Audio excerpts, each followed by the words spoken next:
तो गाइस इस वीडियो में हम लोग बात करने वाले हैं आज ही रॉ की बात की डब्ल्यूडब्ल्यूई से जुड़ी कुछ इंटरेस्टिंग चीजों के बारे में। सेथ रॉलिंस तो भाई साहब अपने अलग ही बौखला गए रेसलमेनिया का मैच मिलने के बाद। क्यों रोमन रेंस का ब्रॉक लेसनर को हराना जरूरी ही है टू एस्टैब्लिश हिमसेल्फ। रॉ के बाद क्या हुआ और इसके अलावा स्टेज के बारे में बात करने वाले हैं। तो हर बार की तरह भर भर के मसाला वीडियो को लाइक कर दो, वीडियो को लास्ट तक जरूर देखना। तो फिर देर किस बात की, शुरू करते हैं। Okay. Hello chatters, my name is Rohit and you are watching Wrestle Chatter. सबसे पहले गाइस हम लोग बात करते हैं रेसलमेनिया के मेन इवेंट के बारे में। अब जैसा आपको पता है कि सेथ रॉलिंस को उनका मैच मिल चुका है अगेंस्ट क्वेश्चन मार्क। आपको पता है कोडी रोड्स का नाम सबसे ज्यादा रूमर्ड है। तो इसके बाद से चलो ये तो सबको पता है कि जो रेसलमेनिया की नाइट 2 होने वाली है ना, वहां पर रोमन रेंस और ब्रॉक लेसनर का ही मैच होगा। लेकिन नाइट 1 पर क्या कभी रोंडा राउजी शार्लेट का नाम आता है, कभी केविन ओवेंस के केओ शो का नाम आता है, और क्योंकि सेथ और कोडी का चांस लग रहा है तो फिर इसको लेकर डब्ल्यूडब्ल्यूई प्लान कर सकते हैं। तो गाइस मैं आपको एक चीज क्लियर कर देता हूं कि करंटली डब्ल्यूडब्ल्यूई का प्लान मेन इवेंट की दूसरी नाइट को तो बिल्कुल लेकर सेट है, और पहली नाइट के लिए डब्ल्यूडब्ल्यूई अभी भी स्टोन कोल्ड का सेगमेंट प्लान कर रही है नाइट 1 के लिए। यानी कि बावजूद इसके कि Seth Rollins and Cody Rhodes का मैच होने वाला है नाइट 1 के ऊपर, स्टिल डब्ल्यूडब्ल्यूई कंसीडर कर रही है कि जो स्टोन कोल्ड वाला सेगमेंट है केओ वाला, उसको हम मेन इवेंट के अंदर डालेंगे। अब हो सकता है अभी डब्ल्यूडब्ल्यूई प्लान्स में आगे जाकर चेंज कर दे, लेकिन ऐसा मत समझो कि सेथ एंड कोडी का मैच है तो डब्ल्यूडब्ल्यूई किसी भी तरीके से केविन ओवेंस वाले शो को हल्के में लेने वाली है, क्योंकि स्टोन कोल्ड इतने टाइम के बाद वापस आ रहे हैं। रेसलमेनिया कहां पर हो रही है भाई, स्टोन कोल्ड का उससे काफी अच्छा खासा नाता है, तो इस वजह से डब्ल्यूडब्ल्यूई ये चाह रही है। अब हो सकता है डब्ल्यूडब्ल्यूई प्लान्स में चेंज कर दे, वो एक अलग बात है, बट फिलहाल के लिए मेन इवेंट का सीन ये। आप लोग काफी बार कमेंट करके पूछे तो मुझे लगा इसको क्लियर कर देना चाहिए। अगली स्टोरी की तरफ गाइस हम लोग चलते हैं और बात करते हैं सेथ रॉलिंस के बारे में। भाई साहब सेथ रॉलिंस पगला गए हैं, बौखला गए हैं। अब रेसलमेनिया के अंदर उनको मैच मिल गया, विंस मैकमैन से काफी ज्यादा खुश हैं। पहले उन्होंने विंस मैकमैन की मीम वाली फोटो डाली थी, आपको पता होगा। अब उन्होंने अपनी ट्विटर की प्रोफाइल पिक्चर को चेंज कर दिया है भाई और चेंज करके वही पिक्चर लगाई है जहां पर सेथ रॉलिंस उड़ रहे हैं विंस मैकमैन की डेस्क के ऊपर, और इसको उन्होंने प्रोफाइल पिक्चर में लगा दिया। और भाई ट्वीट तो ऐसे दनादन पेले जा रहे हैं ना सेथ रॉलिंस की, उनको रेसलमेनिया का मैच मिल गया, उनको उनका मेन इवेंट मिल गया। मतलब ऐसा लग रहा है कि सेथ रॉलिंस को पता नहीं कौन सा अंदर से जोश आ गया है, और वो इतने खुश हैं जैसे वो सदियों से कभी इतने खुश नहीं हुए होंगे। और वैसे मैं आपको बता दूं कि आज ही का वो दिन है, 7 या 8 साल पहले, अगर मैं मुझे करेक्ट करना है 7 या 8 था, 7 साल पहले आई गेस, जब आज के दिन हाईएस्ट ऑफ द सेंचुरी हमको डब्ल्यूडब्ल्यूई के अंदर देखने को मिली थी, जब सेथ रॉलिंस ने कैश इन कर दिया था मनी इन द बैंक, और ना रोमन रेंस के पास आई थी चैंपियनशिप, ना ब्रॉक लेसनर के। सेथ रॉलिंस भागते कूदते जो इस चैंपियनशिप को ले गए थे। तो आज का दिन वैसे भी उनके लिए स्पेशल है, और भैया अब उनके पास जो है मैच भी मिल चुका है रेसलमेनिया का, तो चारों तरफ से जो है सेथ रॉलिंस के लिए तो एटलीस्ट खुशियों का माहौल है। अगली स्टोरी की तरफ गाइस हम लोग चलते हैं और बात करते हैं रोंडा राउजी के मैच के बारे में, जो कि आज रॉ के एपिसोड में होने वाला था। मैंने आपसे कहा था कल वाली वीडियो के अंदर कि रोंडा राउजी एंड बियांका ब्लेयर एक टीम में होंगे, और उस तरफ होंगी शार्लेट फेयर और बेकी लिंच। तो गाइस क्या कहाँ गया है मैच? ये मैच तो डब्ल्यूडब्ल्यूई एडवर्टाइज कर रही थी। तो रोंडा राउजी ने अपनी फेसबुक के ऊपर गेमिंग स्ट्रीम में ये बोला कि मैं तो रॉ पर आने वाली हूँ, मतलब रॉ से पहले उन्होंने बात बोली थी कि मैं रॉ पर नहीं आने वाली। मुझे लगता है डब्ल्यूडब्ल्यूई ने गलती से इस मैच को एडवर्टाइज कर दिया। अगर मुझे रॉ पर आना होता तो मैं इसमें बैठकर यहाँ पर गेम नहीं खेल रही होती। अब मेरे को समझ में नहीं आ रहा कि ये मिस्टेक कैसे हो सकती है। मतलब चलो कोई किसी ने गलत बात बोल दी हो तो समझ में आए, भाई वो बात बोली भी गई, उसका ग्राफिक भी बनाया, उसको डिजिटल प्लेटफॉर्म्स के ऊपर डाला भी, और वो एक मिस्टेक है। अब पता नहीं किस तरीके की मिस्टेक है, लेकिन आप लोग पूछ रहे थे कि रोंडा राउजी वाला मैच कहाँ गायब है। लोग आप तो मुझसे भी कमेंट करके लिख रहे थे कि भाई तूने कहा था ना इस मैच के लिए तो एक्साइटेड है, जिस चीज़ के बारे में तू तारीफें करता है वो चीज़ कैंसिल ही हो जाती है।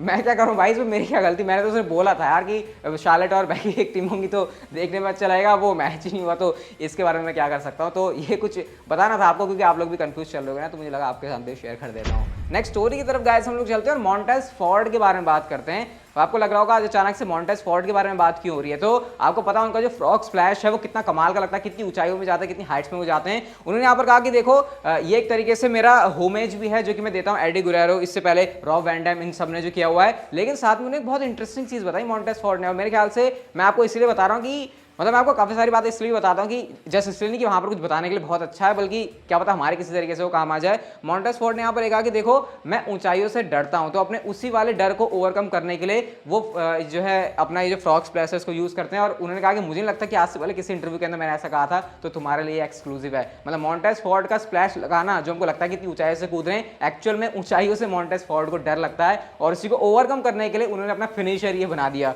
मतलब काफ़ी इंस्पिरेशन है। हो सकता है आप में से बहुत सारे लोगों को छोटी सी बात लगे, लेकिन वही चीज़ वो बंदा कर रहा है जिसको करने में वो डरता है, अपना उस डर को निकालने के लिए। इससे बेस्ट तरीका तो यार कोई क्या ही हो सकता है। बॉबी लैशली और ओमस के बारे में बात करते हैं। हाँ वैसे अगर मैंने वीडियो डाली है, ये अगर आपको समझ में आ रहा है क्या चीज़ है, जिन्होंने ब्लॉग चैनल के ऊपर वीडियो देख ली होगी, ये कुछ मिला था मुझे डब्ल्यूडब्ल्यूई की तरफ से स्पेशल बॉक्स।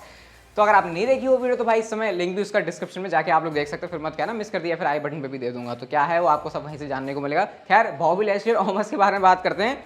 तो अब मैच ऑफिशियल हो गया इनका रेसलमेनिया 38 के लिए। तो बॉबी लैशली ने इसके ऊपर रिएक्ट किया अपने ट्विटर अकाउंट के ऊपर। उन्होंने ये वाले ग्राफिक को डाला हुआ है जो कि बॉबी लैशली और ऑमस के मैच का है, और वो ये कह रहे हैं अच्छा भैया तू होगा बड़ा लंबा चौड़ा ऑलमाइटी के सामने, see you Sunday big man, hope you like the view tonight. मतलब वो ये कह रहा है अच्छा जो मैंने तुझे नज़ारे दिखाया ना, होप करता हूँ तुझे पसंद आएगा। और यहाँ पर गुस्से और ऐसे फिस्ट वाली घूंसा पंच करने वाली इमोजी है। वैसे हिला के तो रख दिया यार बॉबी लैशली ने ऑमस को, क्योंकि इससे पहले तो ऑमस को आदत भी नहीं होगी ना किसी के सामने ऐसे झुकने की, बट आज जो शोल्डर टैकल लगाया उन्होंने वो कुछ अलग ही था। वैसे सुबह रॉ की वीडियो देखी तो आप लोग वीडियो सेक्शन से जाके देख लेना, पूरे रॉ के एपिसोड में क्या कुछ हुआ सब कवर किया। अब मैं एक्साइटेड हूँ इस मैच का रिजल्ट देखने के लिए, क्या फिजिकलिटी होती है, क्या ब्रूटैलिटी होती है। स्ट्रेंथ तो भाई इसमें हमको जबरदस्त देखने को मिलने वाली है, ये बात तो एकदम तय है। अगली स्टोरी की तरफ गाइस हम लोग चलते हैं और बात करते हैं Roman Reigns and Brock Lesnar के मैच के बारे में, जो कि रेसलमेनिया 38 के लिए होने वाला सबसे बड़ा ही मैच है। WWE इसको ऐसे करके बिल्ड कर रही है। अब गाइस एक ऐसी चीज जो कि WWE ने आज मेंशन करी रोमन रेंस से खुद के अपने प्रोमो के अंदर। सबसे पहले तो आज रोमन रेंस के जिस तरीके से उनका ड्रेसअप था उसकी तारीफ हो रही है, रोमन रेंस के प्रोमो की तारीफ हो रही है। आज रोमन रेंस ने कुछ अलग ही चीज डिलीवर करी, क्योंकि मैं देख रहा था सोशल मीडिया के ऊपर फैंस एक्नॉलेज कर रहे थे रोमन रेंस को। अब रोमन रेंस ने ये चीज कही कि भाई ट्राइबल चीफ ने हर चीजें कर ली है except beat Brock Lesnar at WrestleMania. और अगर आपको रोमन रेंस का ब्रॉक लेसनर का रिकॉर्ड पता है तो रेसलमेनिया 31 के अंदर तो भाई रोमन रेंस वहां पे भी हारे थे, तो वहां पे भी उनका 0 हो गया। और उसके बाद जब 34 की बात आई तो वहां पर भी ब्रॉक लेसनर के सामने वो हार गए थे। तो काइंड ऑफ 0-2 का यहाँ पर हारने वाला रिकॉर्ड है। तो शायद WWE यहाँ पर रोमन रेंस को स्टैब्लिश करने के लिए रोमन रेंस को जितवा ही रही है इस साल रेसलमेनिया के अंदर, क्योंकि उनका ये वाला कैरेक्टर ट्राइबल चीफ वाला है। अब ऑलरेडी रोमन रेंस आज तक जीते नहीं रेसलमेनिया ब्रॉक लेसनर के सामने, और इस मोमेंटम के साथ क्या रोमन रेंस हारेंगे ब्रॉक लेसनर के सामने? शायद ये बात एक और चीज पुख्ता करता है कि अगर WWE रोमन रेंस को एस्टैब्लिश करना चाह रही है तो फिर शायद रोमन रेंस इस बार जीतने वाले हैं। उनका जो रिकॉर्ड है ब्रॉक लेसनर के अगेंस्ट में हमेशा हारने का रेसलमेनिया, वो अब टूटने वाला है। क्योंकि अगर ये रोमन रेंस का कैरेक्टर नहीं हरा सकता समय ब्रॉक लेसनर को, तो फिर भाई क्या ही रोमन रेंस का कैरेक्टर किसी रेसलमेनिया के अंदर ब्रॉक लेसनर को हराएगा। तो अपने आप को एस्टैब्लिश करने के लिए यहाँ पर अगर WWE वैसे दिखा रही है रोमन रेंस को, तो शायद उनकी झोली में विक्ट्री डालना एक जरूरी बात उनके लिए हो जाएगी। बट ये मैच काफी बड़ा है, अनप्रेडिक्टेबिलिटी मेरे ख्याल से होगी इस मैच के अंदर। भली मेजॉरिटी लोग रोमन रेंस के साइड हैं, बट स्टिल मैं हमेशा बड़े मैच को बहुत ही अनप्रेडिक्टेबल वे में देखता हूं, क्योंकि WWE कुछ भी कर सकती है। विंस मैकमैन का आपको पता दिमाग कभी भी सटक सकता है। बट हाँ, स्टैब्लिश करने के लिए शायद रोमन रेंस का यहाँ पर जीतना जरूरी ही है। और क्या पता वो आपको यूनिफाइड चैंपियन, डबल चैंपियन बनते हुए दिखाई दे रहे हैं रेसलमेनिया 38 के अंदर।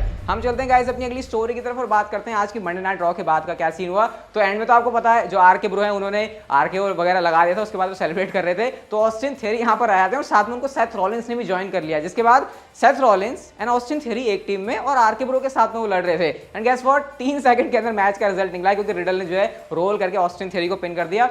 अब सेथ रॉलिंस वैसे जब टेलीविजन पर आते हैं तो वो प्ले करते हैं हील वाला कैरेक्टर, लेकिन जब ऐसे कैमराज ऑफ हो जाते हैं तो कुछ अलग सीन है यहाँ पर सेथ रॉलिंस का। सेथ रॉलिंस यहाँ पर अगेंस्ट में चले गए ऑस्टिन थियरी के। इन दोनों का मैच होता है और पेडिग्री के साथ में सेथ रॉलिंस ने ऑस्टिन थियरी को हरा दिया। और अगेन जो उनका नाचना झूमना गाना है वो चीज कंटिन्यू रहती है रॉ के खत्म होने के बाद भी। रॉ के मतलब वो आज रॉ के ऊपर ऐसा हमने उनका देखा नहीं ज्यादा कोई सीन, बट हाँ रॉ के ऑफ एयर जाने के बाद उन्होंने जो इस तरीके से एंटरटेन किया, तो ये एंटरटेनमेंट जो है कंटिन्यू है। कोडी रोड्स के सामने किस तरीके से एक्ट करने वाले हैं, अब मैं उसके लिए भी एक्साइटेड हूँ। बात करते हैं गाइस हम लोग आज की नेक्स्ट एंड फाइनल स्टोरी की तरफ और रेसलमेनिया 38 के स्टेज के बारे में बात करते हैं। वैसे तो हर साल में इस टाइम तक स्टेज के बारे में हमको लीक्स वगैरह ये चीज़ें पता चल जाती थी, बट इस बार पता नहीं WWE कौन सी गुफा में रख के ऐसे स्टेज बना रही है, क्या कर रही है वो समझ में नहीं आ रहा। लेकिन गाइस PW इनसाइडर की तरफ से ये रिपोर्ट है कि इस थर्सडे को WWE खुद से ही पूरा जो स्टेज है उसको अनवील करने वाली है फैंस के सामने। मतलब आपको पता है ना, शो से पहले WWE प्रॉपर वीडियो लाती है जहाँ पर ऐसे लाइट्स वगैरह ऑफ होती हैं, उसके बाद अचानक से धाएं करके वो ऑन होती है, फिर WWE स्टेज को अनवील करती है। तो PW इनसाइडर के अकॉर्डिंग इस थर्सडे को जो है WWE ऐसा करने का प्लान कर रही है। तो लीक्स वगैरह नहीं भी आए तो शायद आपको जो है सीधा स्टेज ही देखने को मिल जाएगा। बाकी अगर लीक्स वगैरह आएंगे तो चैनल के ऊपर तो आपको देखने को मिल ही जाएंगे। खैर गाइस, वो वाली वीडियो जाके देख लेना, WWE की जो स्पेशल बॉक्स आया था मेरे डिस्क्रिप्शन में। ये वाली वीडियो अगर अच्छी लगी तो लाइक शेयर सब्सक्राइब और नोटिफिकेशन बेल को ऑन कर दो। And see you guys in my next video.